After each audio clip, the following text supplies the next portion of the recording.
परमेश्वर का धन्यवाद है, परमेश्वर की स्तुति है। यहाँ पर इस प्रकार लिखा हुआ है, जब 5वें स्वर्गदूत ने तुरी फूंकी तो मैंने स्वर्ग से पृथ्वी पर एक तारा गिरता हुआ देखा और उसे अथाह कुंड की चाबी दी गई, कुंजी दी गई। उसने अथाह कुंड को खोला और कुंड में से बड़ी भट्टी का सा धुआं उठा और कुंड के धुएं से सूर्य और वायु अंधकारमय हो गए। उस धुएं में से पृथ्वी पर टिड्डियां निकली और उन्हें पृथ्वी के बिच्छुओं की सी शक्ति दी गई। उनसे कहा गया कि ना पृथ्वी की घास को, ना किसी हरियाली को, ना किसी पेड़ को हानि पहुंचाए, केवल उन मनुष्यों को हानि पहुंचाए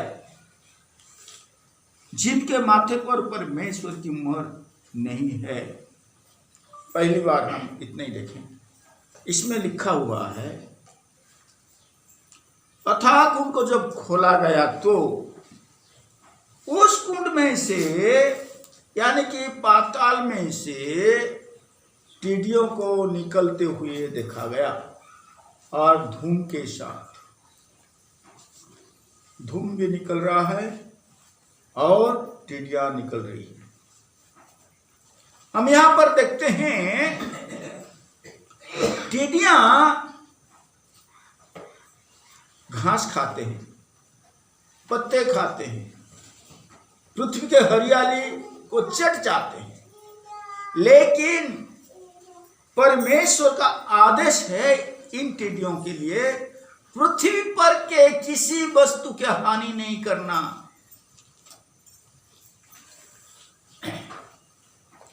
उनका खाद्य पदार्थ क्या है? ये टिड्डियों की खाद्य पदार्थ क्या है? हरियाली, हरियाली है। लेकिन उनको खाने के लिए मना किया गया है, क्षति करने के लिए मना किया गया है और उनको कहा गया है कि 5 महीने तक ये नहीं खाएंगे। ये टिड्डियां जो पाताल में से निकल रहे हैं, अधलोक में से निकल रहे हैं, अथाह कुंड से निकल रहे हैं, और उनको एक आदेश दिया जाता है, किसी घास को, हरियाली को, पृथ्वी की किसी वस्तु को क्षति नहीं करना। लेकिन उन मनुष्यों को, किन मनुष्यों को? जिसके माथे पर परमेश्वर का मुहर नहीं लगी है। परमेश्वर अपने लोगों को अपने दूतों के द्वारा मुहर देता है और हमको मालूम होना चाहिए, हमको जानना चाहिए, शैतान भी अपना लोगों को मुहर देता है और उसका नंबर जो है 666 और ये अक्षर से बनता है, अंक से नहीं, अक्षर से बनता है वो नंबर। और हम देखते हैं यहाँ पर परमेश्वर के लोगों को भी परमेश्वर के दूत ने माथे पर नंबर देता है, सील लगाता है और ये टिड्डियों को आदेश दिया जाता है कि जिनके माथे पर, कहां पे? जिनके माथे पर परमेश्वर के मुहर नहीं लगा है, उन्हीं को यंत्रणा देना है, उनको कष्ट देना है, उनको बिच्छुओं को डंक मारने के लिए अधिकार दिया जा रहा है। और कितने दिन तक? यहां पर लिखा हुआ है 5 महीने तक, 5 महीने तक। कुछ लोग जो है परमेश्वर का वचन को तोड़ मरोड़ करके शिक्षा देते हैं, किसी वाहन के साथ तुलना करते हैं, हेलीकॉप्टर के साथ तुलना करते हैं, कार के साथ तुलना करते हैं, किसी वस्तु के साथ तुलना करते हैं। ऐसा नहीं है, ये गलत है। इसके विषय में लिखा गया है अधोलोक में से निकला, यानी कि अथाह कुंड से निकले हैं ये टिड्डियां। ये सब वाहन अथाह कुंड से नहीं निकलते, पहली बात। दूसरी बात, धूम के साथ निकलता है, तो हेलीकॉप्टर धूम निकालता है, इसका मतलब ये नहीं है। धूम भी निकला वहां से अथाह कुंड में से, और टिड्डियां भी निकले, और कम टिड्डियां नहीं हैं, सारे पृथ्वी पर फैल जाते हैं, सारे धरती पर फैल जाती हैं टिड्डियां। ये हकीकत बात है, ये किसी वस्तु के साथ हमें तुलना नहीं करना चाहिए। और उन मनुष्यों को कष्ट देने के लिए, दारुण देने के लिए, उन मनुष्यों को चोट पहुंचाने के लिए, किन मनुष्यों को? जिनके माथे पर परमेश्वर के मोहर नहीं लगा गया है, उस मनुष्य को चोट पहुंचाने के लिए, पीड़ा देने के लिए, यंत्रणा देने के लिए टिड्डियां को परमेश्वर की ओर से आदेश पहुंचता है। और कोई वस्तु अगर तैयार किया जाता है तो 5 महीने के लिए तैयार नहीं करते हैं, कई सालों के लिए तैयार करते हैं। और ये जो है 5 महीना के लिए आदेश दिया गया है, यानी कि इन टिड्डियों को 5 महीना के बाद ये टिड्डियां नहीं रहेंगी। और इस टिड्डियों के बारे में इस प्रकार लिखा हुआ है, उन्हें 5 पद देखना, उन्हें लोगों को मार डालने का तो नहीं, पर 5 महीने तक पीड़ा देने का अधिकार दिया गया। और उनकी पीड़ा ऐसी थी जैसी बिच्छू के डंक मारने से मनुष्य को होती है। इन टिड्डियों को किसी को मार डालने के लिए नहीं, खत्म करने के लिए नहीं, विनाश करने के लिए नहीं, लेकिन पीड़ा देने के लिए, कष्ट देने के लिए, दारुण जिसको कहते हैं, कष्ट देने के लिए, दारुण देने के लिए।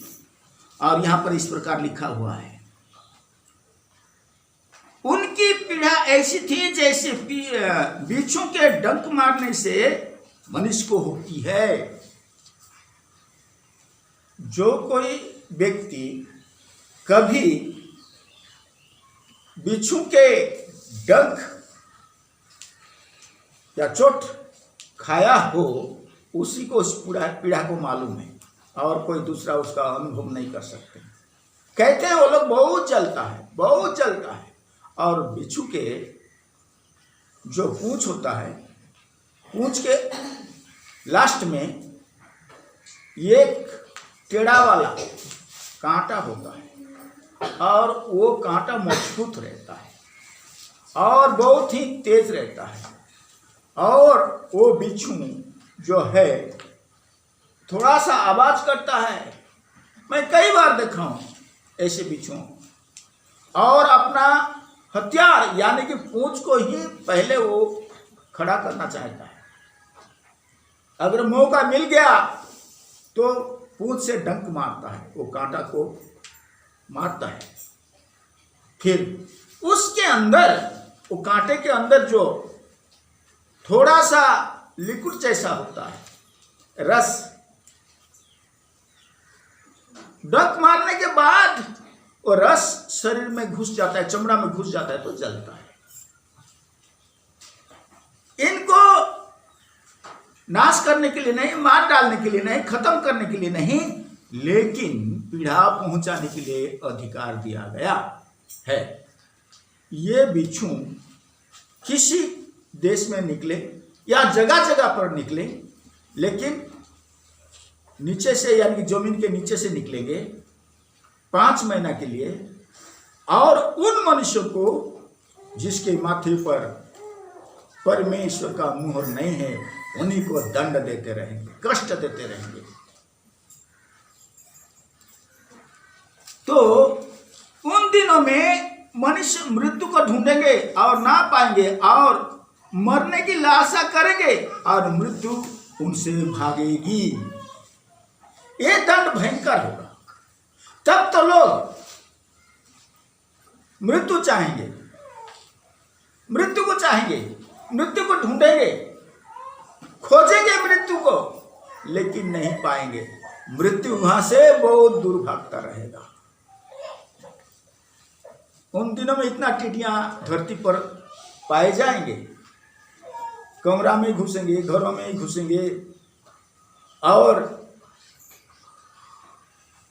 कई जगह पर वो तो टिड्डियां है ना, टिड्डियां उड़ते भी है, बिच्छू के जैसा रंगते नहीं है, उड़ते हैं, लेकिन बिच्छू के जैसे उनका डंक है, उड़ते हैं। कहीं पर भी उड़ जा सकते हैं, कहीं पर भी लटक सकते हैं, पेड़ के ऊपर भी लटक सकते हैं, घर शरीर में, मनुष्य के शरीर में भी लटक सकते हैं और डंक मारेंगे।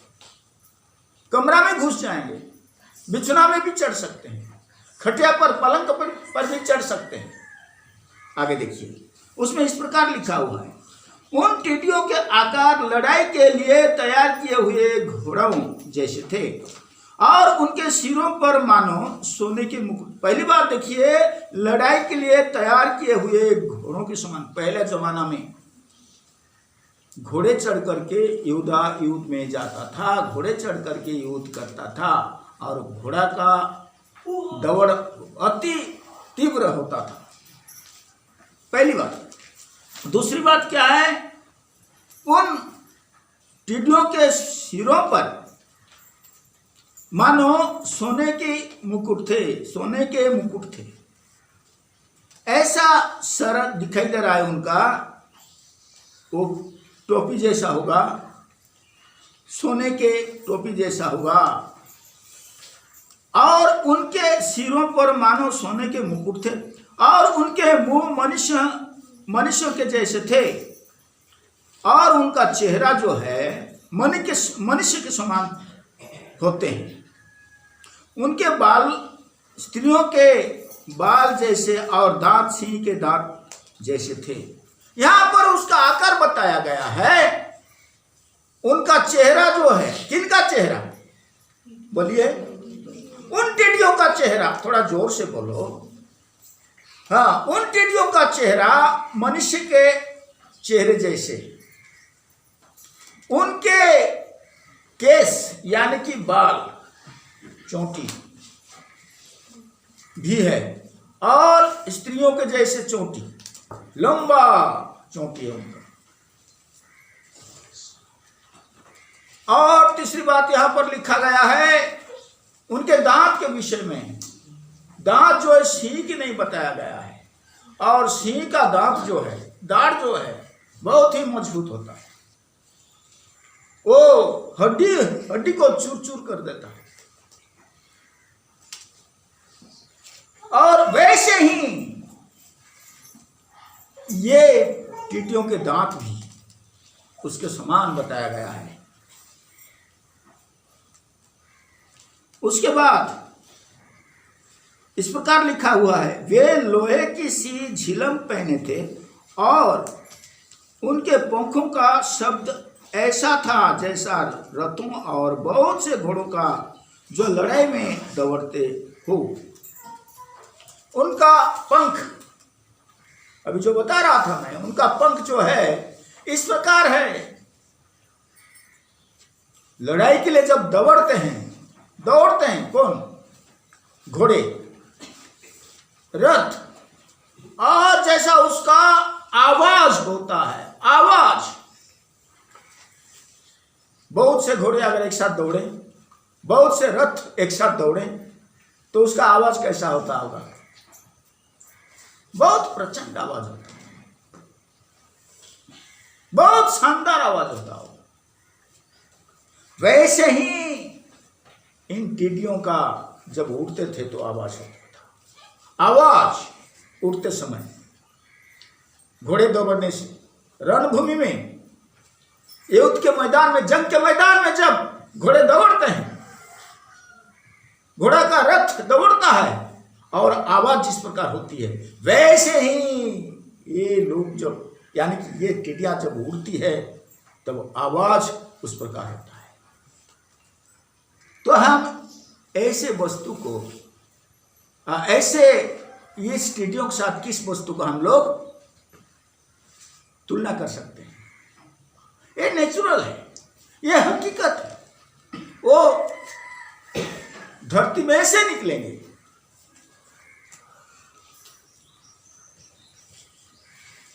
ये अधोलोक में से निकलेंगे, पाताल में से निकलेंगे। कोई बनाया गया वस्तु के साथ हम तुलना नहीं कर सकते।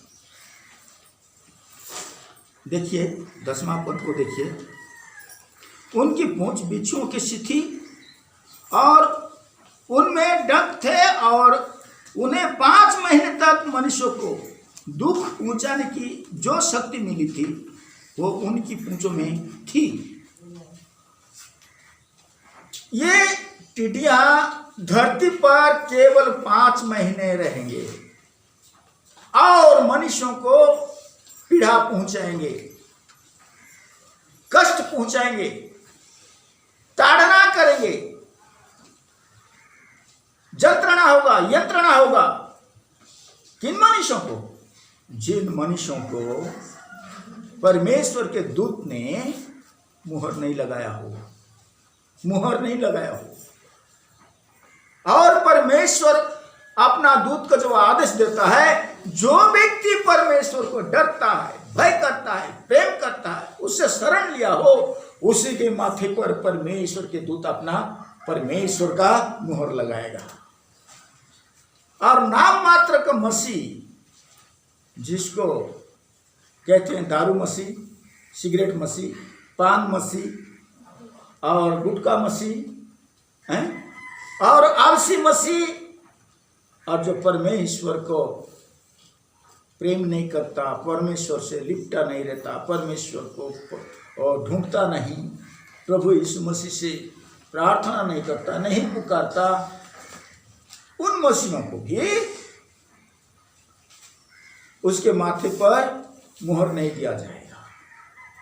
हमें सावधान रहना है और प्रभु को, पिता परमेश्वर को प्यार करना चाहिए, उससे डरना चाहिए, उसकी आज्ञा को पालन करना चाहिए। वो कितना प्यारा प्रभु है, हमसे बहुत प्रेम करता है। हमारा पिता माता भाई जनों से भी अधिक प्रेम करता है हमारे परमेश्वर पिता। हमारा प्रभु यीशु मसीह प्रेमी है।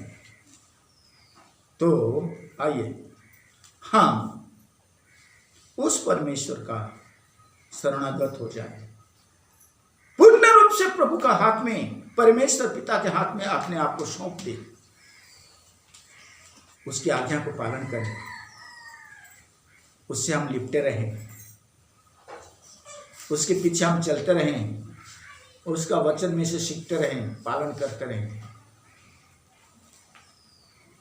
आखिरी पद इसमें इस प्रकार लिखा हुआ है 11 पद में, अतः कुंड का दूत उन पर राजा था, उनका नाम इब्रानी में अब्दल और यूनानी में अपुलियन है।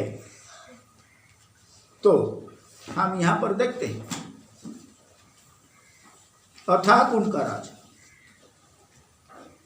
अथाह कुंड का दूत उन पर राजा था, उन पर राजा था,